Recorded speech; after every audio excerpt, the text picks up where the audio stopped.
We have a standing room only crowd. House is full. Obviously, you heard I'm not teaching today, so you all showed up. Great to have everybody here. We have a couple of announcements, and then we'll get Mark. Why don't you go first? Okay.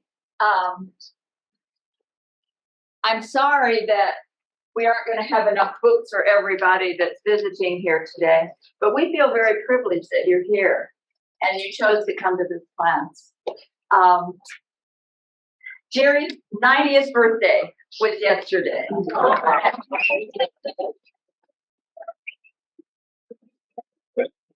His son and wife are here from the great state of, where is it? Texas. Texas. So, we welcome you. We welcome you. There's so many people, I can't even cover the visitors that are here today. But I did want to mention, okay, here's another one. So if there's two of you that would like to have books, you can either take them with you or you can lay them on the chair back there when we're done. One of my very good friends is sitting right here, and he used to come to the Sabbath school class, and then because of Gary Chapman, and it brought him here, and then we became friends, and so he has not been here though since COVID hit. He hasn't been here, but he's visiting now with us and his wife Wanda. So let's welcome Owen Holbrook. If you see his name up there at once. So glad to be here. Is there anything else that I need to tell about people? Tell on people? Anyway, we are so glad everybody's here. And there's just a few chairs left. Okay, all right. I'll shut up. You grab that door, Mark. I will grab the door. We're grateful for our life, for our health that we have here today. And we're grateful that all these people have come here today. And we have started a tradition here, I hope it lasts, that we have people, as you say, we're full, and we don't really know each other. You kind of see each other, but you don't know it. So we're having people come up and introduce themselves. So today, Ruthie, would you come up and tell us a little bit about you and Bob? Obviously, Bob made a mistake about something he said, and he broke his arm, it looks like. He twisted it too hard. I didn't twist it hard. Of all times, the fullest class we've ever had. All worked out. If I didn't like him so well, I'd never said yes. Well, all praise goes to God. He has been with us all of our lives. This weekend, the Lord answered my prayer and brought into my life a wonderful man that has been by my side, and my strengths are his weaknesses, and his weaknesses are my strengths. And we've been fortunate to serve the Lord in ministry, to his lambs and his sheep, and lots of goats. I mean, a few goats. But I was the youngest of 4 children born in Miami, went to Greater Miami Academy for 12 years. And my best friend roomed with me my freshman year. Donna was her name. And she was going to be in our wedding, but she was on her way back on spring break and was killed in an automobile accident. So that was one sadness. When I was 7, I had a very caring, loving, nurturing mother, and she died of kidney failures before they had kidney transplant and dialysis. And then when I was 40, my best friend, who was also a pastor's wife, had 3 sons. She and I were so close, we would do everything together. And she got lung cancer, never smoked a day in her life.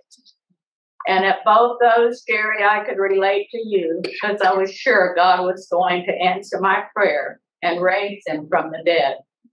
It didn't happen. They're waiting for the Lord to raise him, and it's going to happen shortly, I think. But then I went through a very traumatic time in our church where I had unrealistic expectations and was naive about our Seventh-day Adventist church. And I'm going to make it short, but to make a long story short, there was abuse, and I went to all the way up the chain to the general conference with the information about the teacher. And they didn't listen until there was a lawsuit. Then they called me and wanted the information. I said, I'll see you in court. Well, to make a long story short, Bob was willing to take a leave of absence because both of us were disillusioned and we needed time and space. God gave us that, and he gave us healing. And he was in church, and I looked over, and they had a baptism, and tears started coming down. And I knew God was going to bring him back. And he did. We got a call to go back to North Carolina, and he and I both had very positive experiences. And praise the Lord, he heals. And he fills a void that we have. His mother became my mother when we got married. So I know when he got a husband, I got a mother again. So God has definitely taken care of us and blessed us all our life. We have 3 sons and 7 grandkids. Best thing about getting old is grandkids.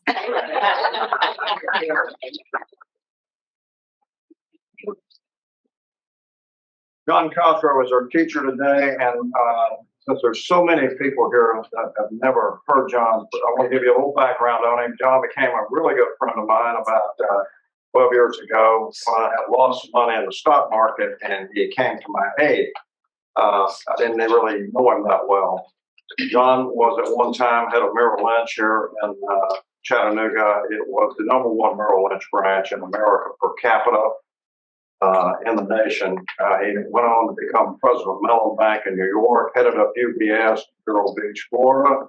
And my favorite part of the story is he is a former NBA player, national basketball guy, and he was a pro. With Dave DeBuscher, Bill Bradley, and all my heroes.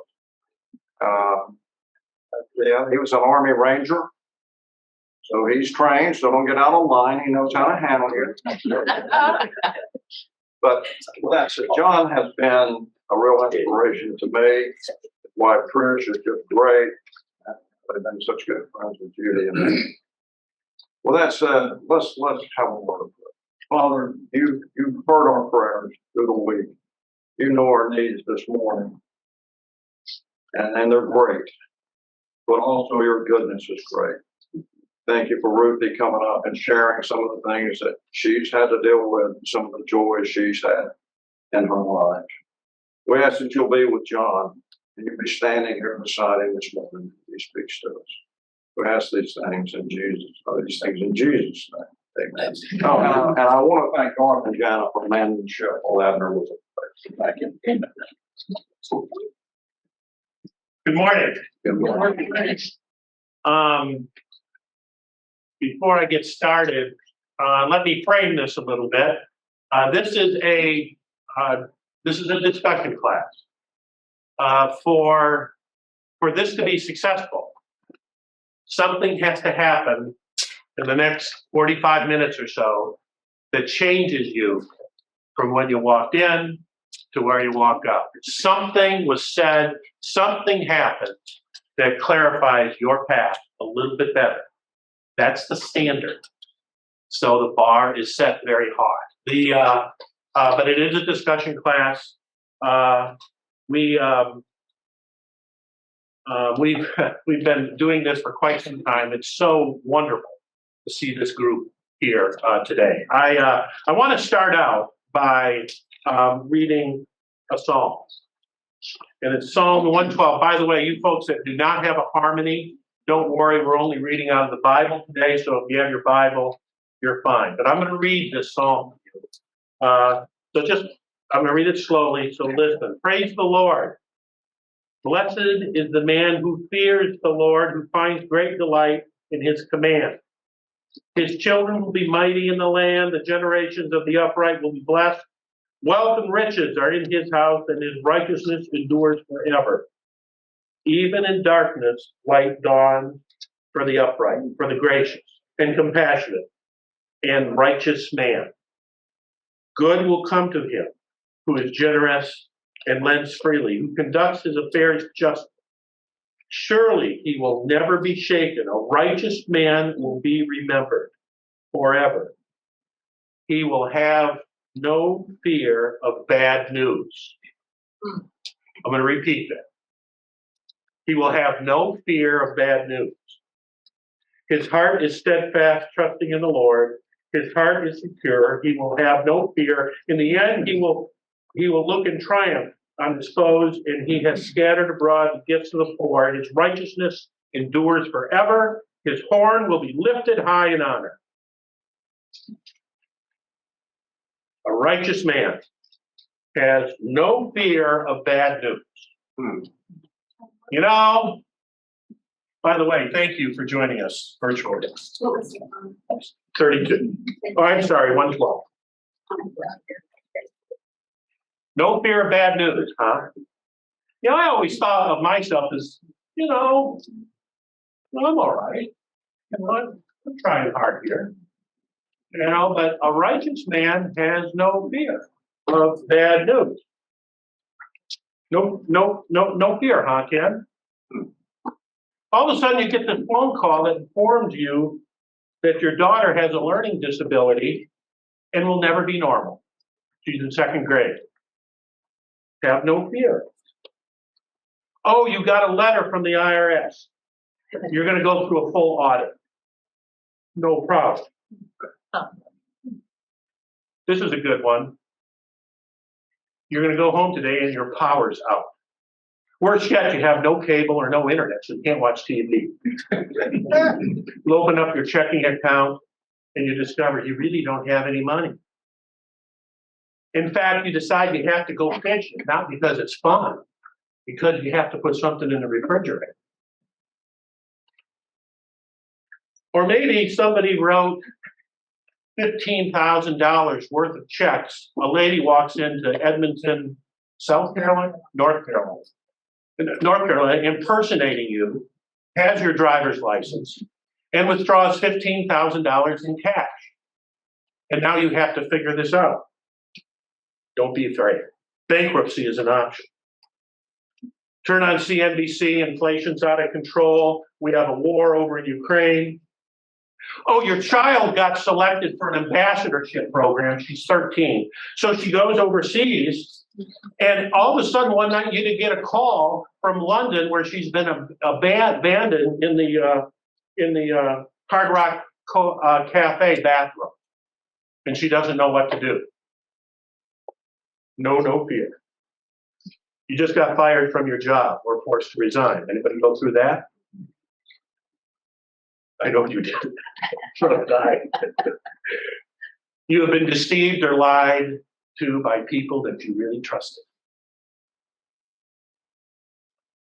Or maybe in school, you worked really hard on a test or a paper, really hard. And when you got it back, you got a bad grade.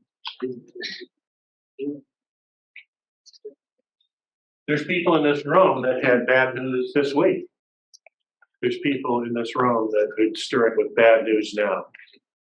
It's a pretty tall order to say, have no fear. It's tough. So I think I need to learn about what it really is like to be a righteous man. Because if one of the criteria for being righteous is to have no fear, I have probably a little ways to go. My good friend was up here 2-3 weeks ago. He saw his children playing in the ocean. I'm worried they're playing in the ocean. I hope they don't drown. Well, then I started worrying, and so here I go. I called you up about 5 hours later, didn't bring it up, but everything was fine. You would have said it to me. No fear. So I need to know and understand what being righteous really means. And so what I'd like to do before we really get started here is turn to Psalm 37 and say, try to kind of figure this out.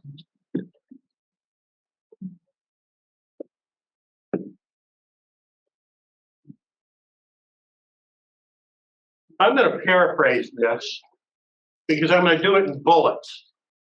I'm going to start with 16.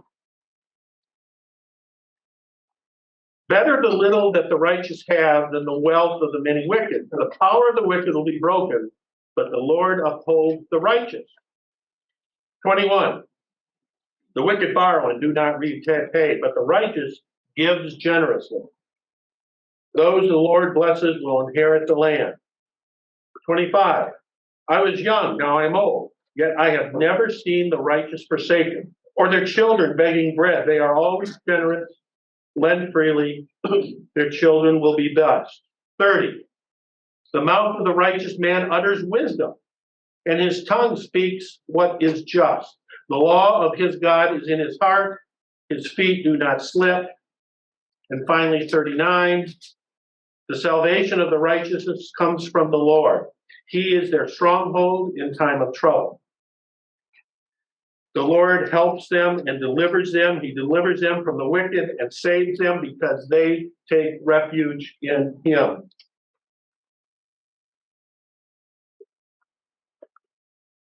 Better the little than have a lot, righteous. Always be generous, lend freely, righteous. Wisdom speaks out, speaks just. God is in his heart. Salvation of the righteous man comes from the Lord. Yet, bad things happen to good people, and good things happen to bad people. The age-old thing that has been talked and debated. If you debate or have a discussion with somebody who does not believe, this will come up. How can God allow this to happen? So, this righteous, bad news, bad things, these dots are kind of connected. And so now I want to read from the core of this morning, Luke 13, 1 through 9. Now, there were some present at the time who told Jesus about the Galilean whose blood Pilate had mixed with their sacrifices. Jesus answered, do you think that these Galileans were worse sinners than all the other Galileans because they suffered this way? I tell you, no. But unless you repent, you too will all perish. Or those 18 who died when the Tower of Siloam fell on them. Do you think they were more guilty than all the others living in Jerusalem? I tell you, no. But unless you repent, you too will perish. Then he told this parable. A man had a fig tree planted in his vineyard, and he went to look for the fruit on it, but did not find it. So he said to the man who took care of the vineyard, for 3 years now I've been coming to look for fruit on this fig tree and haven't found it. Cut it down. Why should it use up all the soil? Sir, the man replied, leave it alone for 1 more year and I'll dig around it and fertilize it. If it bears fruit next year, fine. If not, then we'll cut it down.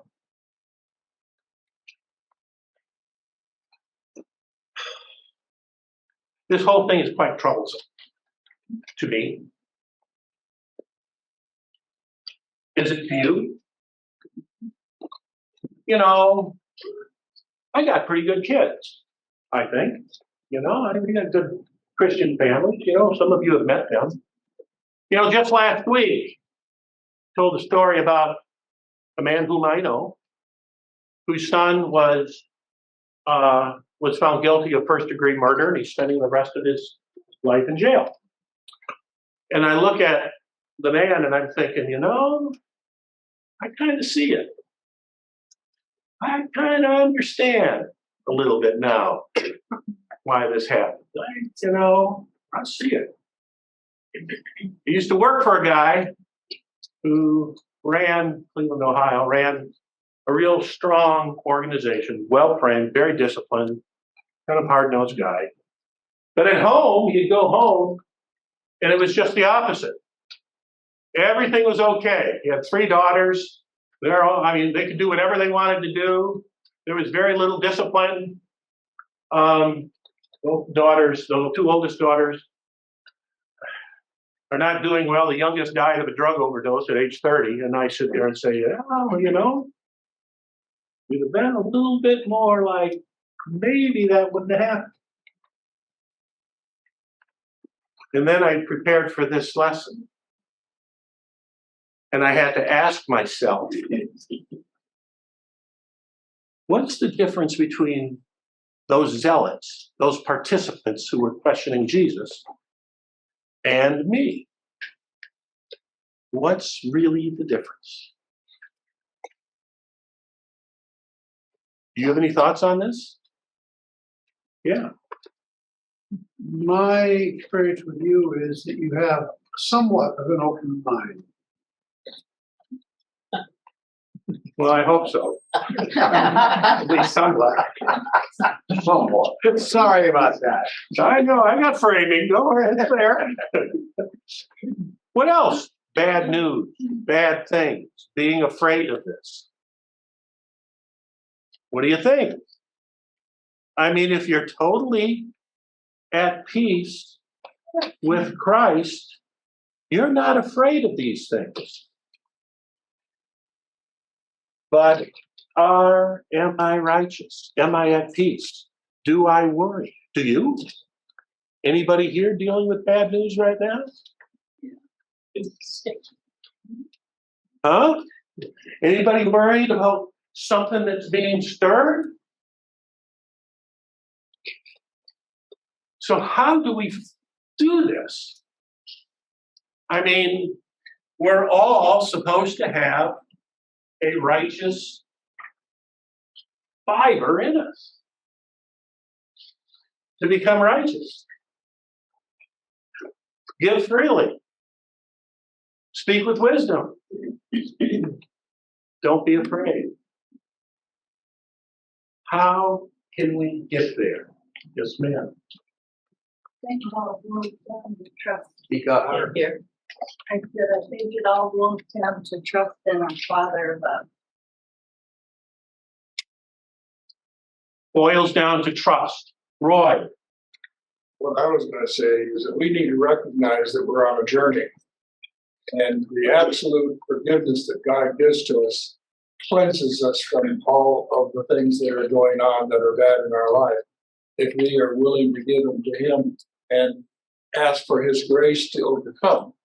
And so we are at peace because of who God is and what He stands for on this journey. When I'm here and I walk up to the, yes, go ahead. So I think it comes down to reading the whole text. He will have no fear of bad news. His heart is steadfast, trusting in the Lord. It's when we're trusting in the Lord that we don't have fear of bad news. I'm reading a book right now, and it's of the women that went through the Reformation. And they stood on the word of God. It doesn't mean that whenever somebody was knocking on their door and they knew they were going to be called to the stake or to the guillotine, that there wasn't fear. It was that they knew, they made their decision to follow God, and they knew that God would be with them through the fearful experience. They stood fast, and God was faithful to them. They still lost their life and went through bad things, very bad things happening to them. But they knew in the end that when Jesus comes, they will be with Him.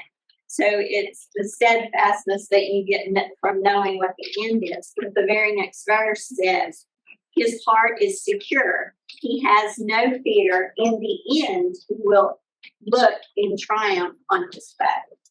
It's not so much what we're going through now as what we see as will be our end. I am here, and we are here, and we walk up to the altar.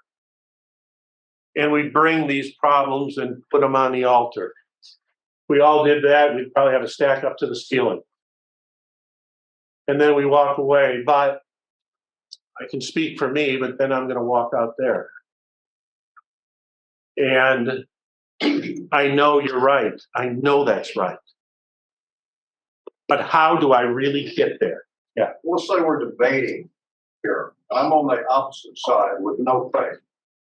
And when I read the Bible, I see that Jesus was sweating blood. And we're not supposed to fear bad news. So how do you answer that, Professor? Well, I would have a comment, but what do you think? How do you answer that? I think we can't deny our humanity. And, so we are going to have fear. Yes, there's ultimate outcomes that are going to be better than we can anticipate in the moment, but we're human. Jesus was human. That's right. But, yes, sir. There's a lot of things in the Bible that sometimes seem contradictory. And in life for us, what my rock has been, and my wife told me not to bring this up today because you've heard all in this class, heard it many times from me. What's up with you? I'm sorry. The story about Job. He was a righteous man, and he went through all kinds of crap. And in the end, his rock was, though he slay me, yet will I trust him. That's where we need to be, in my opinion. And I've been through a lot of crap in my life. No, you didn't. And that's been what's kept me where I need to be in my relationship with Christ. I'm not forgetting your question, just so you know. Your debate. What else? What's your thoughts here? Yes, ma'am. It's uncomfortable to be to lose our comfort. I hear you. It's uncomfortable, we feel uncomfortable to lose our comfort in life. We're afraid we're going to lose our comfort. The greatest fear for us as Christians is within those uncomfortable situations, the greatest fear is to lose Christ and to lose the character of Christ in our life. That is the greatest fear, I think, as Christians, is to lose Christ within those times of difficulty. Yes, ma'am. I believe that's where our faith is actually tested, though. When we're jerked out of our comfort zone. Because it's not faith if we're in our comfort zone. Yeah, I think the character of a person isn't measured during the great times, is it? Just a second, over here. Oh, John, I've often thought about, we talk about dying and death. And if we have faith in God and our ultimate result, then I'm not afraid of being dead. But I do not look forward to the process. See, you are that. Me too. You're well said. And that's true not just in terms of my physical getting dead, but the life that has to go on between now and when Jesus comes, either because I died or because he actually is here with me. And to have faith in the ultimate result does not mitigate necessarily what happens in between. Very fair. Yes, sir. John, I was just thinking, if we didn't have these trials and tribulations that we go through, would we even need to lean on Christ? And secondly, if we didn't go through all this crap, that we have to go through, would we really understand what the price was that was paid for us when we get to heaven and want sin to no more exist? No, we wouldn't. This is part of my faith. This is part of the plan. I do not understand I don't understand why my wife died. I don't understand it. I can fight it or not. Yes, sir. I wonder if that might somehow be better interpreted as not having fear, but having peace. I think we have peace.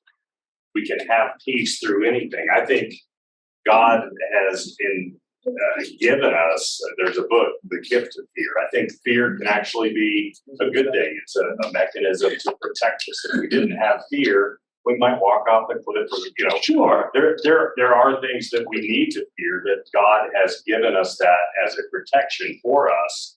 So I think absence of fear is actually not a good thing, but I think what we're actually talking about is the peace that we can have because we know the end. We know That's the end game. absolutely fair.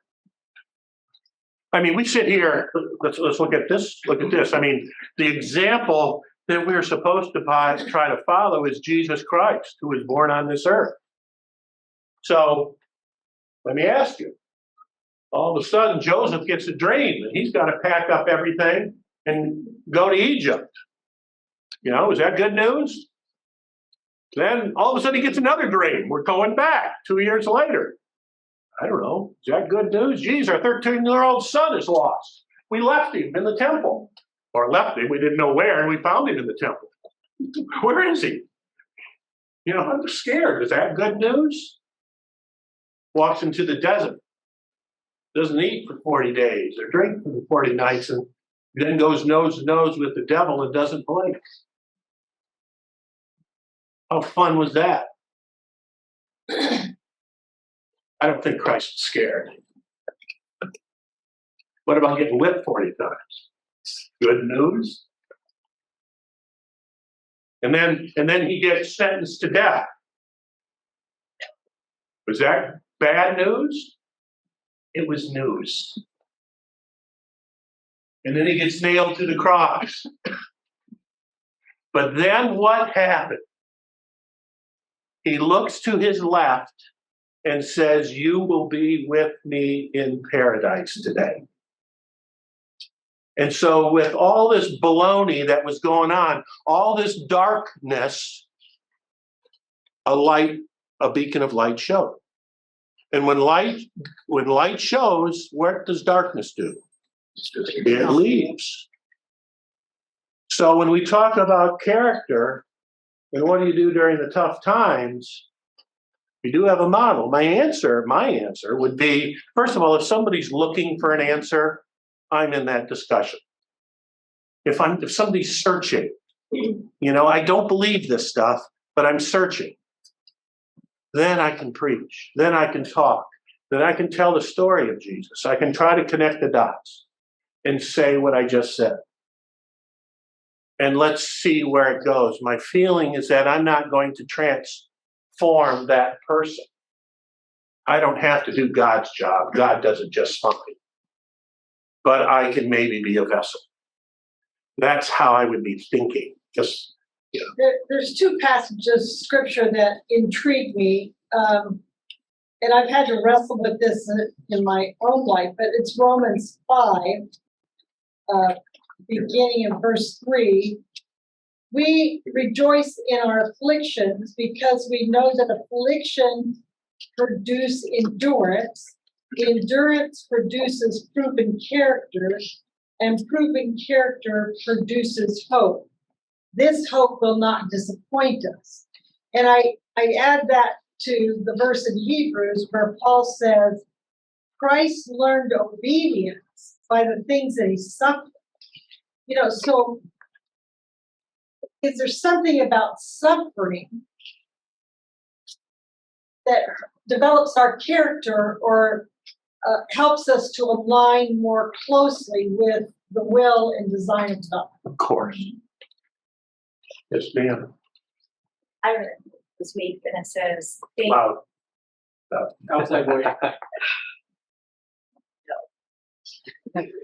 Says faith, it does not grow in the familiar nor the easy, but it's through the tests and trials of life that our faith is stronger and is making faith more.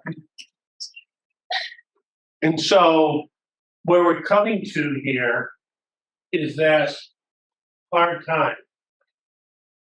Bad news, like you said. It is a process for us that we enter into in preparation for something out there that we don't know. But we're going to have to confront with it. And we are ready for it. I could not be standing in front of you right now and talking like this 15 years ago. I had to live those 15 years. It's kind of exciting for our lives when you think about it. when you have a faith. You see, we're not righteous. We're just trying to get there. And if we keep that effort going, then we believe we're going to walk this path and take some hits. And maybe this is just part of the deal. Just don't lose your serve. This is my own little testimony that I'm just thinking as I've listened to all these comments. Whether bad news is making me grow and making me stronger, or whether bad news is making me bitter and more hateful, depends on what's inside me. So my effort right now today is, Lord, be inside me. So when the bad news comes, I can look past the bad news to the outcome. All right, remember that. That's the punchline. Oh, sorry. No, that's all right. We're moving in that direction. That's the heart of this. I'm going to read this to you. I've just read it to you from Luke chapter 6 about the fig tree. Then he told this parable. A man had a fig tree, planted it in his vineyard, and he went to look for the fruit on it, but did not find any. So he said to the man who took care of the vineyard, for 3 years now, I've been coming to look for fruit on this fig tree and haven't found any. Cut it down. Why should we use up the soil? Sir, the man replied, leave it alone for 1 year and I'll dig around it, fertilize it. And if it bears fruit next year, fine. If not, we'll cut it down.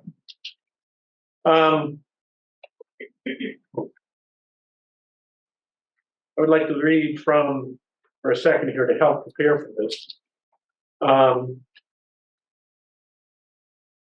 Well, what's Jesus saying to us here? Big tree, no fruit, cut it down, fertilize it. Let's wait a year. What are the points here that Jesus is trying to make? Long suffering on his part. Say it loud again. Long suffering on his part. Long suffering on whose part? God's. On God's part. God extends us grace, gives us time to repent.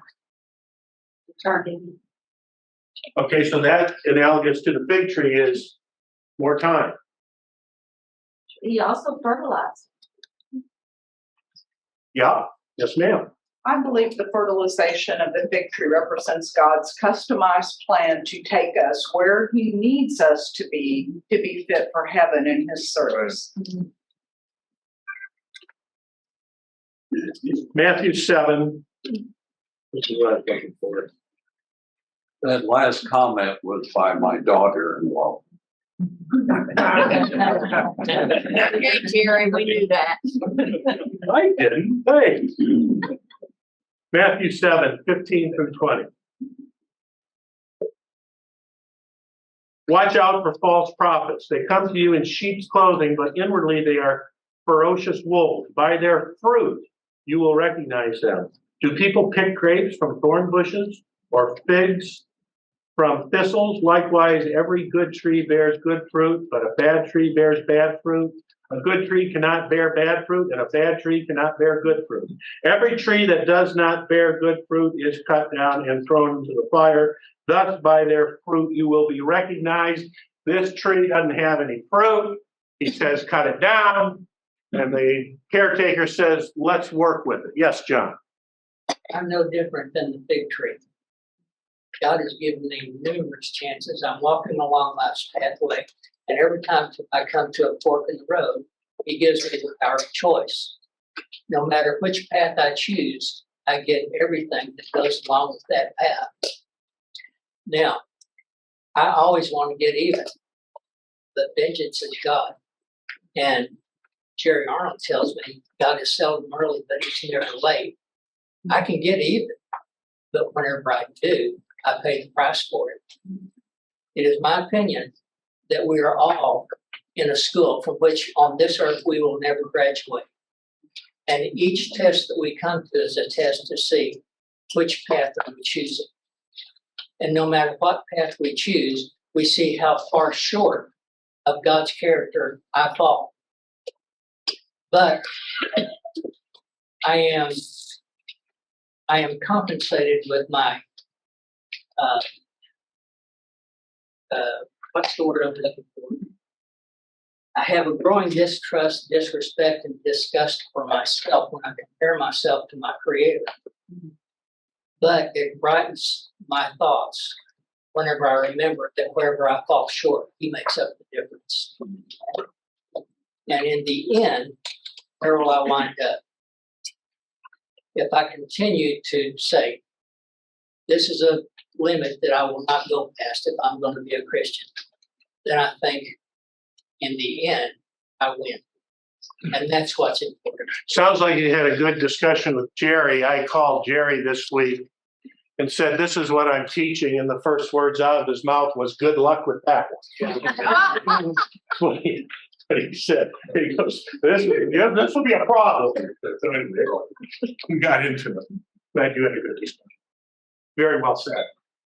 Thanks. I'll bring it up here at the end. So what else? Any other thoughts on the parable? Yes, It's sir. just kind of a lighthearted one. It says he's going to fertilize it. And I always thought, what did they use for fertilizer? Sure. I know. We've used the word a couple of times in this class. Yes, we have. Yeah. The other thing that it says, particularly in Matthew, is that it can bear fruit. But is it good fruit or bad fruit? But what's going to happen? How long does the tree have? A year. 1 year. Next year. What does that tell us? There's an end. Pardon me? There's an end. There is an end. There's a time. That we need to be threatened. Pardon me? That we need to be threatened. I suppose. There you have it, I guess. There is an end. There is a timeline. There will be a time.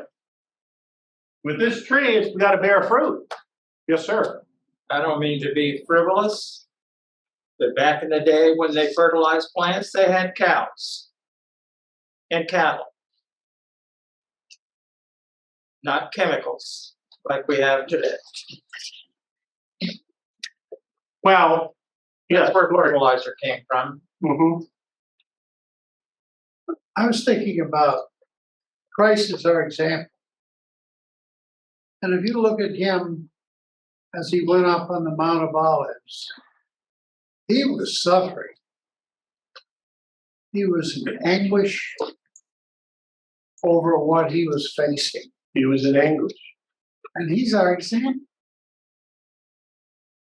He went through a phase of saying to the Father, Father, if it's possible, I don't want to do this. And yet he hung in there. Well, we're going to get to this here in a second, what you just said, because I think it's important. We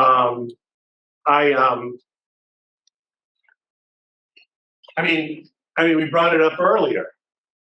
Christ said, your will, take this cup from me. What was he concerned with? God's will. He was concerned with God's will, but why did he not? Why didn't he want the cup at that time? Yes, ma'am. He had never been separated from his Father. So the weight of the sin of the world, God had to turn his back on him. And Jesus lived for his Father. His heart was connected with his Father, and that was being taken away from him. That was it. He wasn't worried about the crucifixion. He was worried about the separation.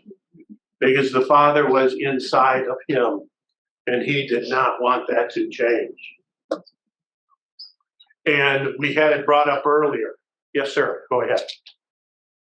I didn't want to take your thought away, but I heard earlier in the back here about character and perfecting the character for heaven, and a verse came to mind. For our light afflictions, which are but for a moment, work within us a far more exceeding eternal weight of glory, while we look not at the things which are seen, but at the things which are not seen. For the things which are seen are temporal, but the things which are not seen are eternal. And so, so maybe we have to face all these hard things, which we know we do, and they help us, they perfect us. These little things that we go on, they prepare that character for heaven.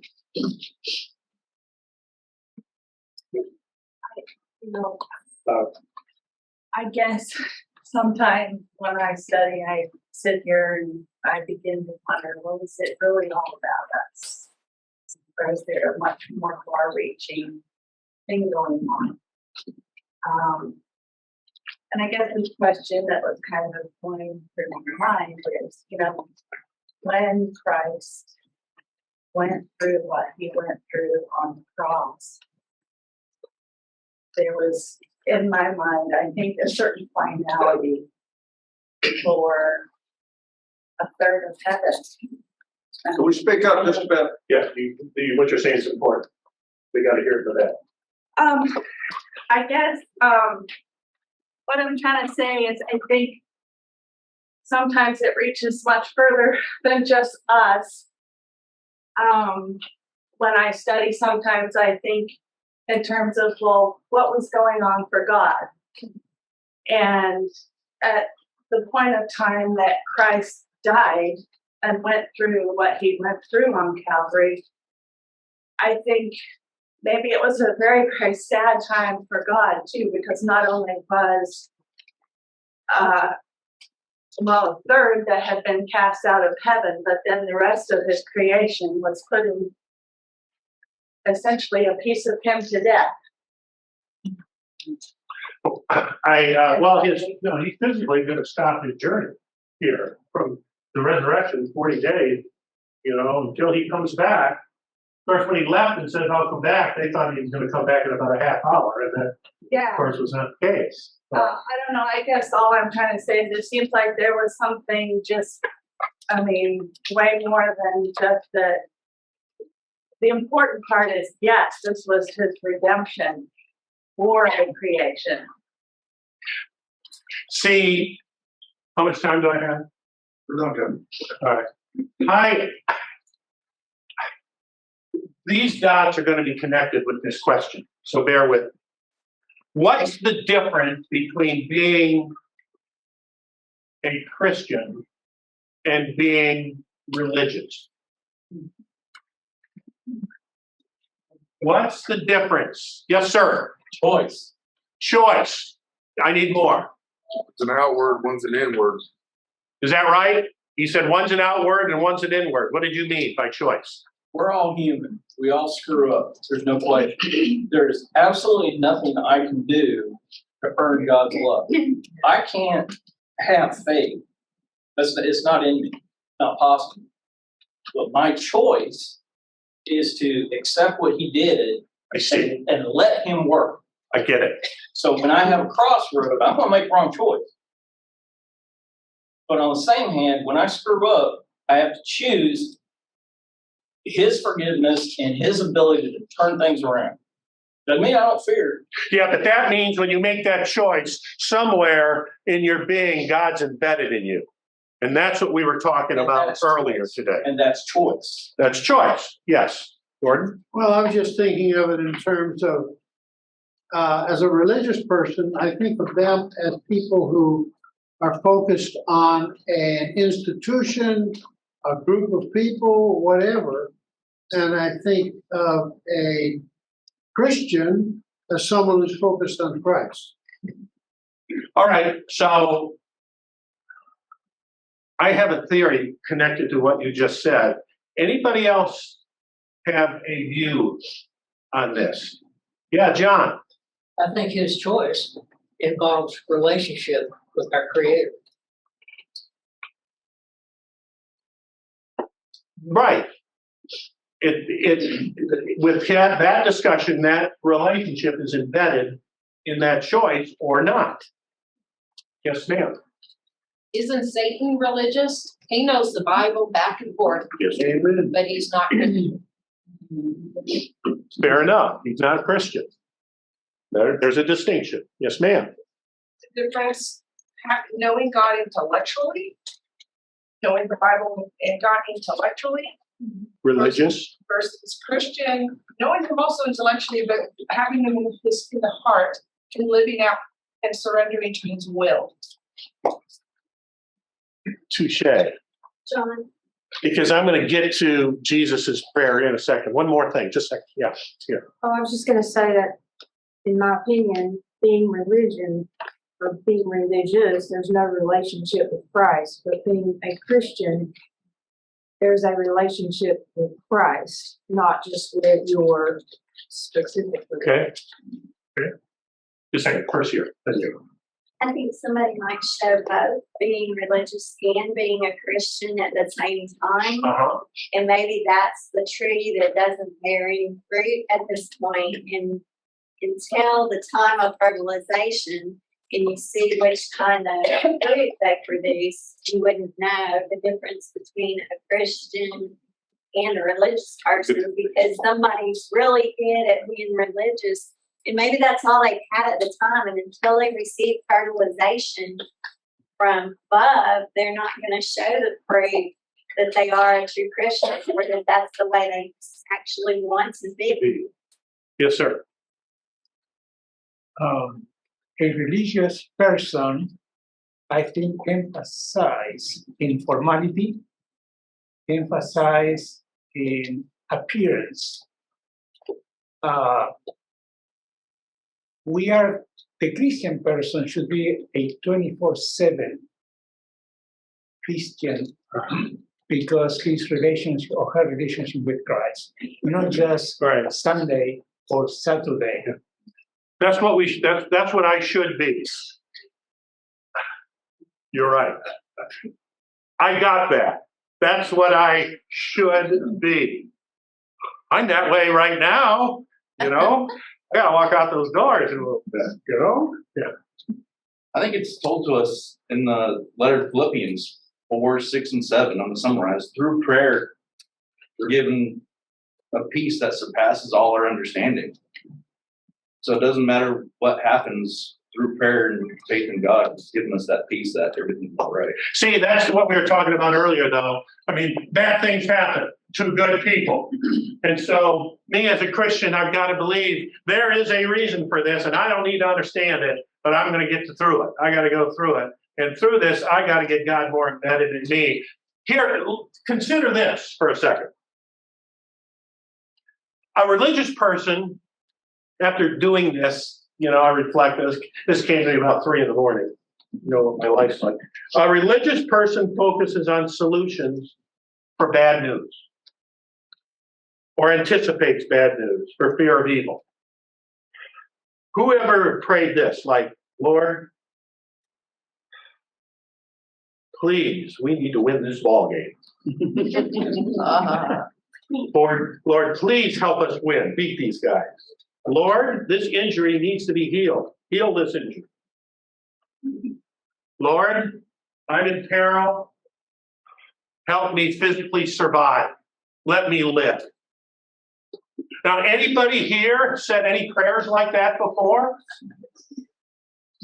Father, forget your will. I want to live, you know? Just win this ball game, you know? And life as I know it will never change, you know? We just win.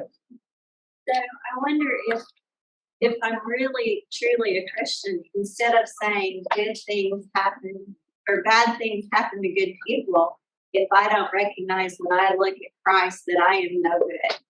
So anything bad that happens to me is only a result of living in a bad world as a bad person. Bad things happen. My focus then is not on me, but on Christ being the answer to all wrong, including the wrong that's in me. Yes, sir. The Bible says that all things work together for good to them that love the Lord and are called according to His purpose. If that's true, then there are no bad things in the long run. Well, that's the essence. And the fertilizer is to help us realize we can't do it. That's a punchline. And then after the fertilizer is over, we see that God did it, and we trust Him even. Hold that thought. You've had 2 jewels today. Good. We're going to bring it through at the end. Ma'am. How about, Lord, please give me the strength to accept your will in this situation? You see, that's what was missing from my prayers, was what Christ said about the cup. Father, if it's your will, take this cup from me. Your will be done. See, these prayers for healing and ball games and living, I don't think there's anything wrong with those prayers. We've all done it. Lord, get me through this. I mean, we've all done this. But it needs to be ended, but your will be done. And it has to be more than said. It has to be understood. And that is the difference between religious, focusing on the solution, of which I agree, we win this ballgame. I want to win this ballgame. Versus what Christ needs to have done. Yes. Last comment. You kind of see the same thing. Oh. Maybe quick. I find when I look in the Psalms and you look at kind of the heart of David spilled out, you see, he's often referred to as a man after God's own heart. And I've often pondered what that meant when I was younger, but I believe that he was a man seeking God's will. And I think he gives a beautiful example of, I think, what you're speaking of. I, for some reason, in preparing for this, really began to think about what it was really meant to be righteous. And I concluded that if I can keep moving in that direction, maybe I can bear good fruit. But I want something that's tangible. I want a list. This is what I got to do. This is how I need to do it. I need something for you to walk out of this room thinking, all right, this is what righteous is. And this is what I came up with. Be righteous, first of all. I cannot do it alone. I cannot. I don't have the ability to. We need God. We need each other. Each of us, God works through each of us to help us get there. I can't do it alone. The second thing, and this is a signal to the hard times, because when I really thought about Christ on the cross, this is what resonated with me. I need to be a light in darkness. If your family's going through a bad time, if you're going through a hard time, if somebody you really love is going through a hard time, be a light. Provide hope. And when light appears, what happens to darkness? It goes. The third thing, and the biggest, is repentance.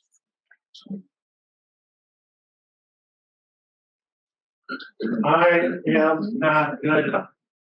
I can't do it. I need to be forgiven. I need to repent. And when I do that,